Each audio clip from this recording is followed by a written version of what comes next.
Hi there, it's Catherine from Moonstarlodge. I'm a local indigenous shaman. I'm a teacher, parapsychologist with a degree in psychology. I have been working as director of Moonstarlodge. It's my business with my husband since the 70s, and been working with tarot since 74. As I age, and I'm getting up there, I'm starting to look at assessing some of these massive decks I've accumulated. I'm a collector as well as an aficionado. So in collecting, I've worked to try and get as broad and a breadth and depth to my collection as I can. So as many different countries represented, both with tarot and oracle and other forms of divination. I also like to look at how each culture represents the archetypes for personal spiritual transformation work, path working, what one might call shadow work, and of course divination.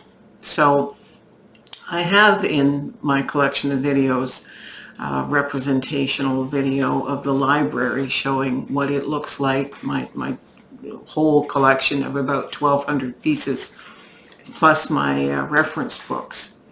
And the reference books are books that are separate from books that belong to decks. I don't include the books that belong to decks in my reference section. They're kept together.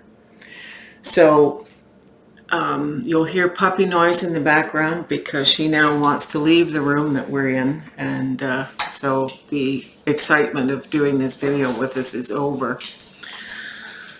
Anyway, as far as working with decks, I'm bringing to you today a collection of circular decks.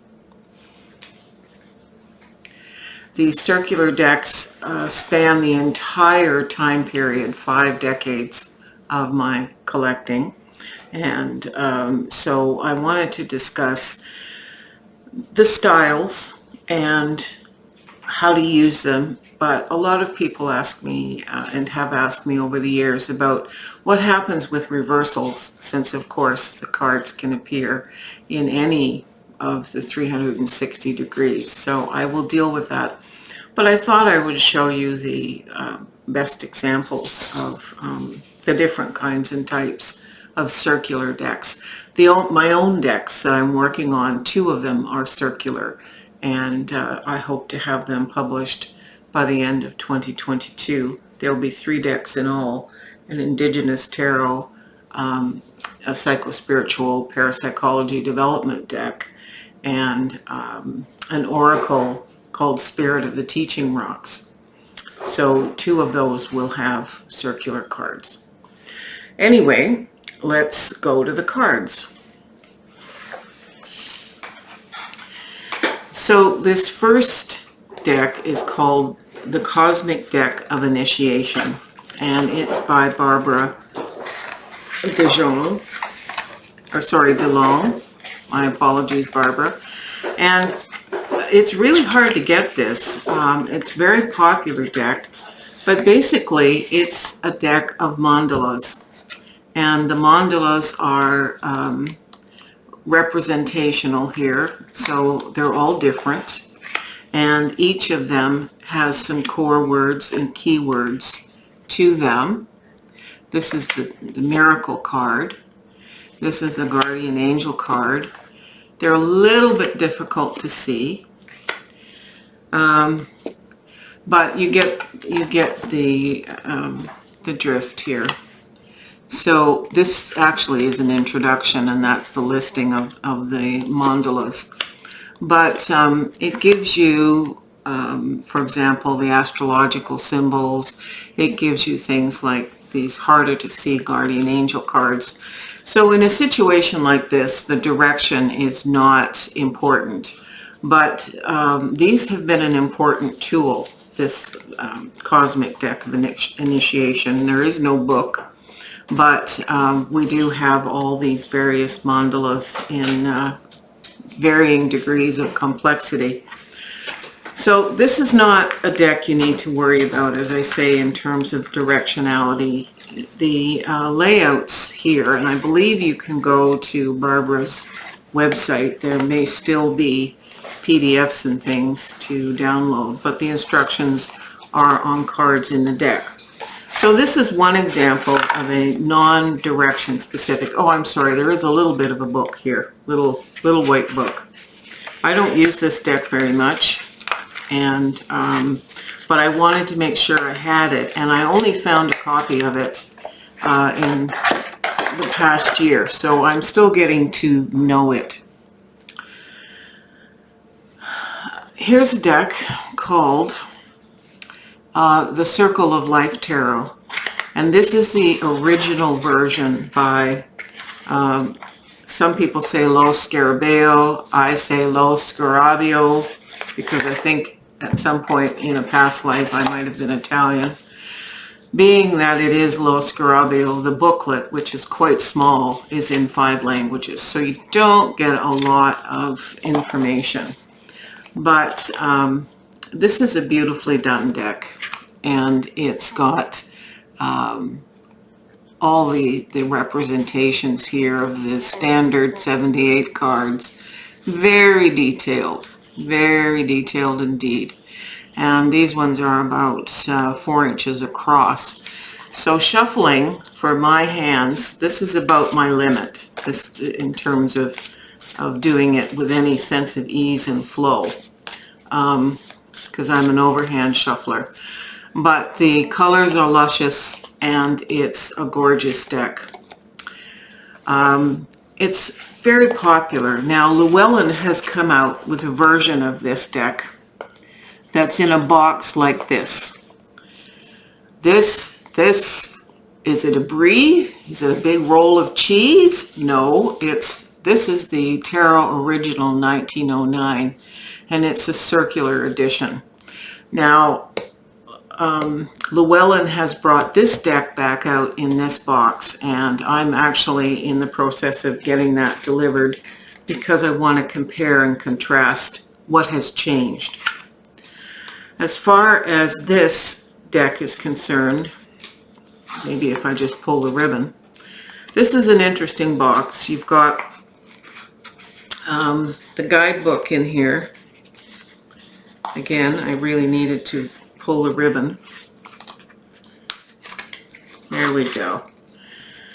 Perhaps if I'd put the ribbon under the book, it would have helped. So I hemmed and hawed over this deck. This deck, what encouraged me to go ahead and buy it, to be frank, was watching a discussion by Simon of the Hermit's Cave, who I communicate with on TarotTube. He pointed out, he compared a Centennial edition, and he pointed out that many of the images, when this deck was done, artists were hired to expand the visuals. So instead of part of the table for the magician and part of the flora and fauna, you're getting the whole thing. The card that actually did it for me here was the High Priestess. The High Priestess card is, can you zoom in a bit, Brian? The High Priestess card in this deck shows water. So these are the two, the B and J are pillars that represent 2 pillars from the Temple of Solomon. Their names are lost in my brain right now. But in this card, because the artists were expanding on Pamela Colman Smith's original paintings, they were able to include some of the aspects that were lost from the paintings when the paintings were interpreted to the cards. They weren't lost from the paintings. They were able to take the information from the paintings and reintroduce them to the wider format. So who knew that she had water behind her throne? You can just barely see the water between the pillars and her throne. So there were a number of examples here of the expanded background that just made it so much better for me. And that is a general attribute of circular cards. Again, here are two pillars. You get to see additional icons, symbols in here. You see more of the wings of the angel in the lover's card. And I could go on. Here's more of the scenery with some of the symbols in the chariot. And here's a mountain that I don't believe you see much of in the normal card. And the lemniscate is still there. Her garland is reproduced wonderfully. So I have more decks to go through with you, so I won't belabor that point. But when Simon was introducing that aspect, I thought, okay, I'll bite it, and into the cart it went. I have some very little circular cards. These ones are dolphin cards, and there's so many of them, and they would be so easy to lose. I keep them in a little wooden box I painted with sparkles. And these work very well when you have just simple things. There's not visuals on here, just a few words. And this came with a quite extensive book. So these circular cards are more like chips, like poker chips in a sense. There's 102 oracular readings. So when you pull the word, if you're doing the layouts, and the layouts are listed in the book, it makes wonderful sense. Now I'll be using something along this size for my oracle, just a little bigger than that. So I'm going to pop them in here before the cats come in and knock them all over the place. But that's a good use for circular cards. Now, one of my all-time favorite go-to decks, and one of the big issues in decks is making sure that there is an inclusion of a cross-representation of genders, colors, body size, age, ethnicities, abilities, and that's become a big issue in the tarot world. And there's a lot of tarot readers who are excluding decks that are not inclusive. Well, this deck goes back to, I believe, 1981, and this is the Motherpiece Tarot. It has all those attributes: inclusivity, age, multiracial. It includes children. It includes wheelchairs. It's cross-cultural, and it's a circular deck. It's a manageable size. I can remember when the author Vicki Noble went to the Hillside Festival in Guelph, and a bunch of us who were, mooning after celebrity went up, and we were dancing around in our tie-dye and armpit hair down to our elbows. I love this deck so much that I invested in the pocket size, and I have it in a little bag so I can put it in my purse. It makes it difficult, obviously, when you have a pocket size and it's loose and there's no box anymore. But one of the things that did happen over the years was because I used it so much at university and with clients, that the Motherpiece Tarot Playbook came out with Vicki Noble and Jonathan Tenney, and then the Motherpiece workbook. So this is actually the workbook that goes with the decks. You could buy that separately. There was a little white book with each of these decks, but I invested in that, and they are very well worn. So I don't see counterfeits of these decks on the market, but I know that there are counterfeits for other decks, and we're going to get into counterfeits in a few minutes. One of the other decks that dates me, and I now have 3 versions of it, is the beautiful Motherpiece. The Motherpiece. The Daughters of the Moon. This is the most recent version.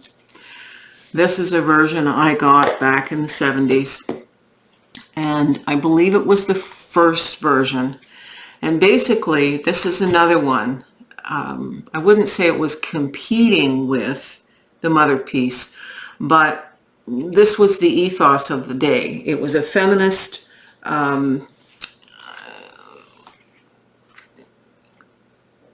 inclusive, all cultures. Here's Pride before Pride was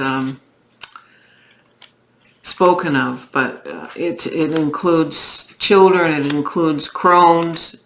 Not a lot of men in these decks, but there are certainly people of all different body size. Here's Mau giving birth on the head of an elephant. So this was the first version, and I think this was the late 70s. And you were supposed to be able to color it yourself. And I'm just not very good at that. If anybody knows about my art from class, you'll realize that, you know, that's not a thing for me. So it's plasticized on the back, but then you could color it and laminate it yourself, I suppose, if you wanted to. And that seemed to be too much work for me. So I just used it for reading, and it's well chipped along the edges. This is the deck I worked with the most. When this came out, I was in heaven. As you can see from the chips and the edging, the lamination wasn't the best. But these are huge cards, and they're difficult to shuffle. Shovel? My goodness, there was a Freudian. So I turn them over and I smear them out with my hands, and I pick with using psychometry. The books got updated over the years, and this was the first edition by Fiona Morgan. She headed a collective of women artists, feminist, lesbian, and non-binary. So these two decks, the Mother Piece and this deck, were two that were inclusive long before it became an important thing again. So Fiona Morgan has just passed away in the last couple of years, and I still believe that you can order these decks from her estate, but I love them. Just a little bit big. They never did make a smaller version than this, but that's okay. Now, two more recent decks that I just got in the past year and a bit. These are the Gorgon by Doris Fitchie, and this is a Schiffer publication. I have to just pull on this tab. This is hard for me to do with the arthritis. There we go. So it's got a book. The book is here in this box, and the first time I ordered it, the book was missing. But you can see the difference in the two decks. So this is not quite half the size. This is a lot easier for me to shuffle. This one is not. No differentiation in coloring. Some people find it a dark deck, dark in its message. I don't. I love black and white decks, and the splash of color. Periodically there's a bit of red in the deck, as you see with this one, but mostly it's a black and white deck, and the symbolism is beautiful. For me, you know, I find it just totally readable and very lovely. There's a lot of gender neutrality in this, and the artwork is very good. The book is very good, so it's an easier deck, and I'm just very happy that they made two sizes of it. So now, my reason for showing this is the round decks still, they haven't gone out of style, and the fact to me that Llewellyn is republishing the Circle of Life deck here, that's saying something. Now, a big issue in cards right now are counterfeits. And I got stiffed. I've been very careful about counterfeits because the last thing I would want when I publish my decks is for people to buy a $10 version of my deck off AliExpress or Amazon. I've noticed in the past year that the counterfeiters have infiltrated Amazon. They were almost all exclusively on AliExpress for a long time. Anyway, here's an example of an older deck. This was created and illustrated by Michelle Leavitt. And this is a 1993 deck called Tarot of the Cloisters. And it's talking about cloisters from the 1200s. Now, I don't have the original box. I cut pieces of the box when I was having storage issue. This is actually the back of the box. And this was from the piece here is from the front of the box. There's the original thing, and I just cut it off because I was having storage issues. But it came with a little white book, and it came with an explanation card of what cloisters were. And it's done in a style that's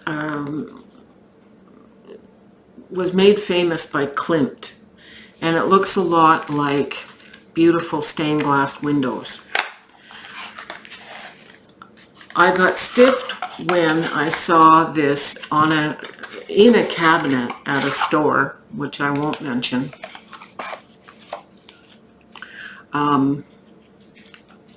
Just a second here.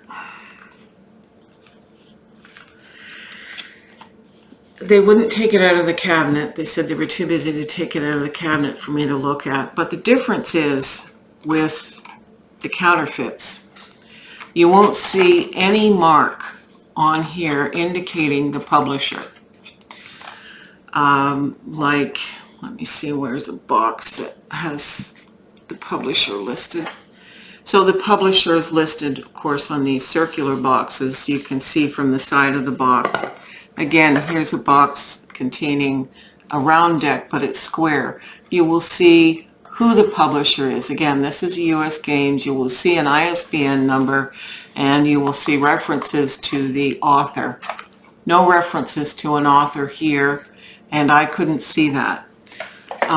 What they will say is, if you take a picture of that QR code, you'll get a booklet because they've just bought one copy and scanned it. Where you'll notice the counterfeiters, the counterfeit cards are different. There was no explanatory card saying what a cloister was, no face card, nothing. And the difference here in the richness of the color, the saturation of the color is really marked. You can really tell. The quality of the cardstock, while they are both glossy, the quality of the cardstock is poorer with the counterfeit. It's obviously half the size. I thought I was getting the purse size version, much as you've seen some of the purse size versions here. But when you condense color, it should be actually more saturated, not less saturated. So it's just not as good a copy. I already had purchased this, and I couldn't get this one returned. No, it was open. They wouldn't take it back, and they wouldn't acknowledge that they were selling counterfeits. So while I have it, I'm basically using it as something to show my students. The author, this young lady, Michelle Leavitt, gets nothing from the counterfeiters. And it's a huge market, and I happened to get this counterfeit. It must have been one of the original ones to ever be made, because they bothered to laminate them. But most of the time you're paying,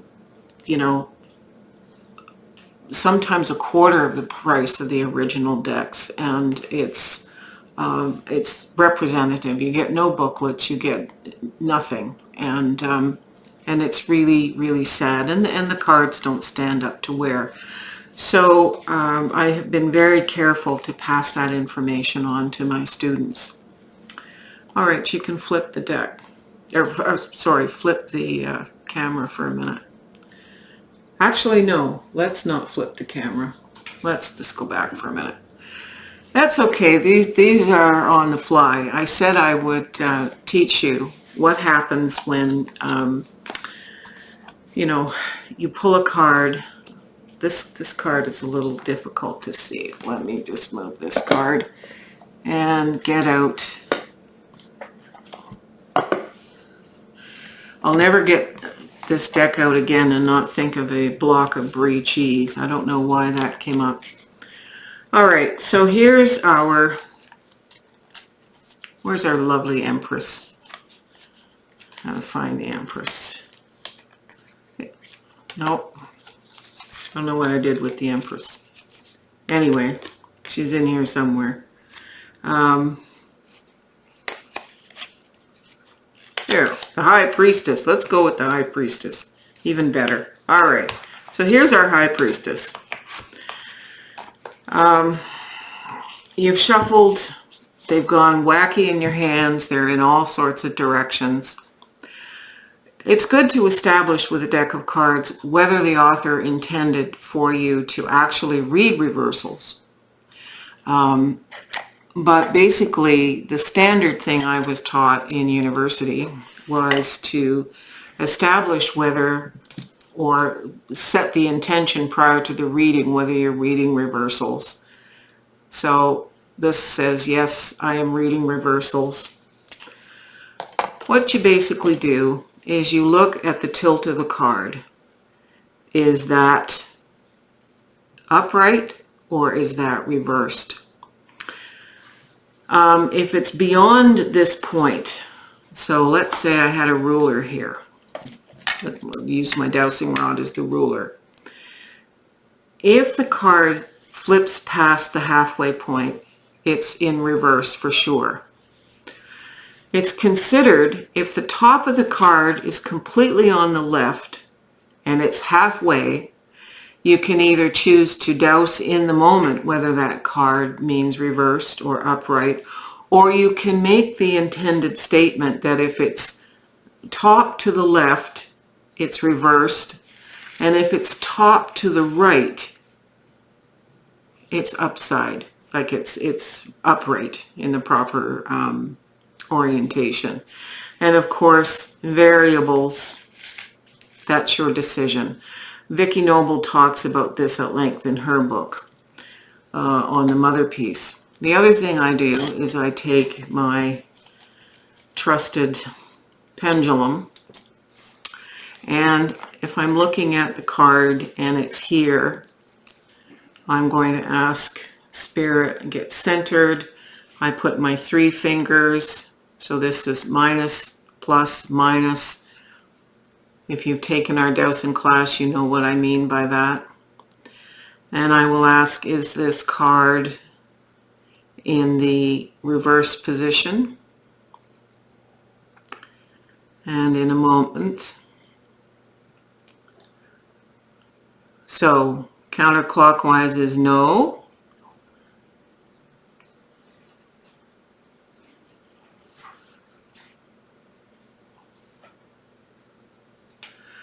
And let's say I pull a different card.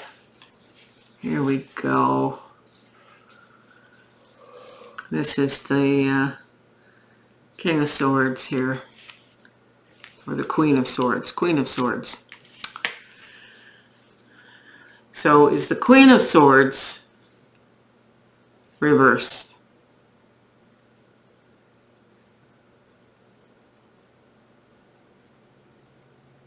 No, so she would be considered upright. And if it helps you, you can turn it. And obviously the pendulum is now going to switch directions and tell me that yes, it's upright, because it is upright. All right. Sorry, you're seeing my hand there a lot more than you're seeing the card. Okay, now we can flip. So, as time goes on and we're making more and more of these videos, it's now just about 2 years of making these consistent weekly videos for Instagram and YouTube. I'm trying to deliver not just readings for the week, but a little bit of knowledge, since it's very difficult in the pandemic to get classes together. And sometimes some classes don't work well over the internet in a Zoom format. But I'm hoping that this helps you to understand the round decks, and my little tangent there, my intended tangent on counterfeit decks will help you. And please don't be afraid of the older decks. I know that the mother piece is still available, and I know that I'm pretty sure that you can get Daughters of the Moon. And Gorgon is still for sure, as well as you know, my Brie Cheese 1909 Tarot, Circle of Life. There's a number of them that are still available, and certainly a wonderful option for your tarot tools. Anyway, if you like this video and my tangential rantings, please subscribe and give it a thumbs up. That really helps us with our YouTube positioning and gets this seen by more people. We welcome comments and questions. I will answer everybody. It might take me a couple days, but we do. And, you know, we're always open to a donation. So, miigwech, and have a good one.